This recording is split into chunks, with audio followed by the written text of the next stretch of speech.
Hello friends, సిరి kitchen స్వాగతం. నేను మీ సిరిని. ఎలా ఉన్నారని అందరూ బాగున్నారా? అందరూ బాగుండాలి, అందులో నేను ఉండాలి. ప్లీజ్ అండి, వీడియో నచ్చితే లైక్ చేయండి, షేర్ చేయండి, సబ్స్క్రైబ్ చేయండి. ఈరోజు విషయం ఏంటంటే, మన మనస్తత్వాన్ని బట్టి, మన ఆరోగ్యరీత్యా ఎప్పుడైనా మన హెల్త్ బాగాలేదనుకోండి, ఆ రోజు వంట చేస్తున్నాం అనుకో, నీరసంగా ఉసూరుమంటూ పొగలట్టు చేసిన వంట ఆ రోజు అది కూడా ఉసూరుమంటున్నట్టే ఉంటుంది వంట కూడా.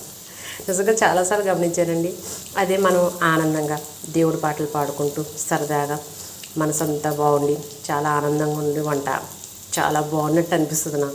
నాకు అలా అనిపిస్తుంది. ఎంత మంచి కూర వండినా ఏంటో మనసు ఏం బాగోపోయినా, ఏదైనా నీరసంగా ఉన్న ఒంట్లోనూ ఆ రోజు వంట ఎందుకో నాకు కుదరలేనట్టు అనిపిస్తుంది. అలా నాకే అనిపిస్తుందా, అందరికీ ఎలా ఉంటుందా అని నేను అనుకుంటాను. కాకపోతే మనం చేసి వంటలో కూడా మన ఆరోగ్యరీత్యా కూడా తేడా ఉంటాయన్నమాట నాకు అనిపిస్తుంది. అదే కనుక మనం సరదాగా ఉండి అలాగా పిల్లలుండి సరదాగా ఎలా వాడుకుంటూ చేసుకున్నాం అనుకున్న వంట ఎందుకో నాకు ఆ రోజు సూపర్గా ఉన్నట్టుంటుంది. మామూలు కూరలైనా సరే ఏమైనా సరే ఏమో నాకు అలా అనిపిస్తుంది. మీకు ఎప్పుడైనా అలా అనిపించిందా? మీకు కనుక అలా అనిపిస్తే నాకు చెప్పండి, కామెంట్స్లో చెప్పండి.